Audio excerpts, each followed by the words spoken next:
सरसकट मराठा आरक्षणासाठी मनोज जरांगे पाटील पुन्हा मैदानात उतरलेत। 29 ऑगस्ट पासून मुंबईतील आझाद मैदानामध्ये ते आमरण उपोषण करणार आहेत।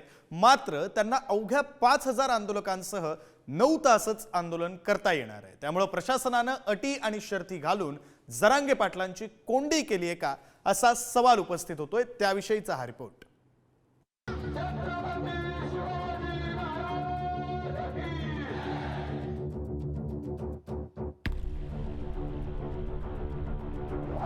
मराठा आरक्षणासाठी जरांगे पाटलांनी नव्या लढाईचा श्री गणेशा केलाय। मुंबईच्या मार्गावर असणाऱ्या जरांगे पाटलांना किंचितसा दिलासाही मिळाला। आझाद मैदानातील आंदोलनासाठी पोलिसांनी 1 दिवसाची परवानगी दिली आहे। मात्र यासाठी प्रशासनाने काही अटी आणि शर्ती घातल्या आहेत। फक्त 1 दिवसीय आंदोलनासाठी परवानगी।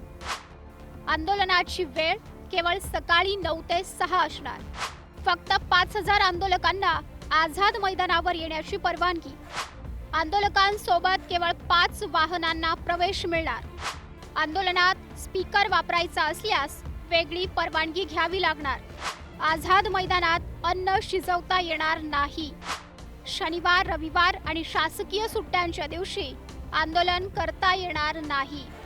चांगली गोष्ट आहे। आम्ही सन्मान केला, कौतुक केलं, न्यायालयाचं पण आणि सरकारचं पण आम्ही आभारही मानतो।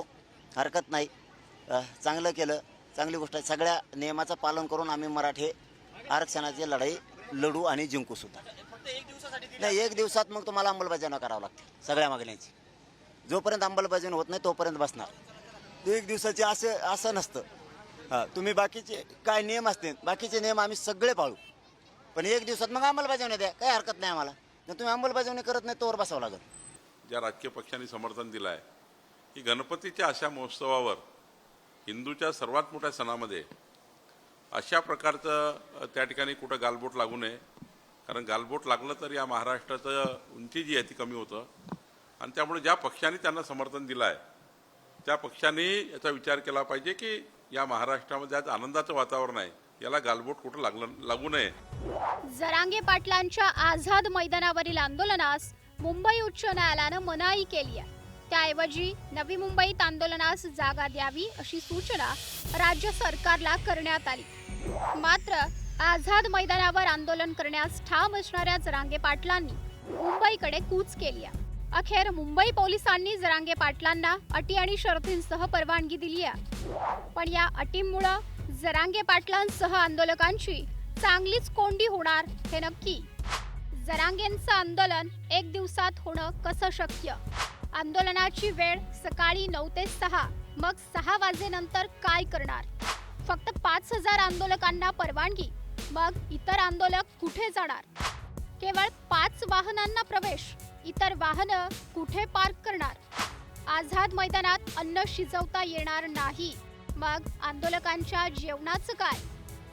मी देखील आवाहन केलं होतं की गणपती उत्सवामध्ये आंदोलनामुळे गणेश भक्त, लाखो गणेश भक्त महाराष्ट्रात येत असतात। महाराष्ट्रातला गणेश भक्त आहेतच, परंतु देशभरातून, विदेशातून देखील मुंबईमध्ये गणेशोत्सवानिमित्त लाखो लोक येत असतात। त्यांची कुठेही गैरसोय होऊ नये ही आमची भावना होती आणि मला वाटतं ही प्रत्येकाची भावना आहे।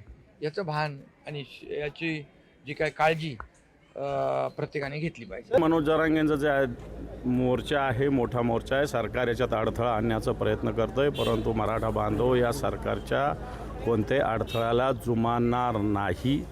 कारण हे सरकार सातत्यानं चुकीचं, खोटं बोलतंय, सगळ्या विषयाला सातत्यानं मुदतवाढ देतंय। ज्यावेळेस उद्धवजींचं सरकार असताना राज्य सरकारला सगळे अधिकार म्हणत होतं, राज्य सरकारने दिलं पाहिजे असं म्हणत होतं। आता हेच राज्य जे म्हणत होते त्यांचं सरकार आले, फुल मेजॉरिटीचं सरकार आहे। मनोज जरांगेंच्या मागण्या मान्य करण्यासाठी निश्चित या सरकारच्या मागे उभे राहू, परंतु सरकारची मानसिकता आहे का हा एक प्रश्न आहे।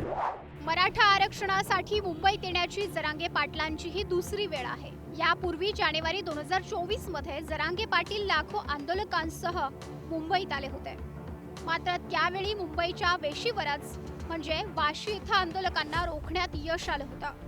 तत्कालीन मुख्यमंत्री एकनाथ शिंदेंनी सगळे सोयरे अध्यादेशाची प्रत दिल्यानं जरांगेंसह आंदोलक गुलाल उधळत माघारी परतले होते.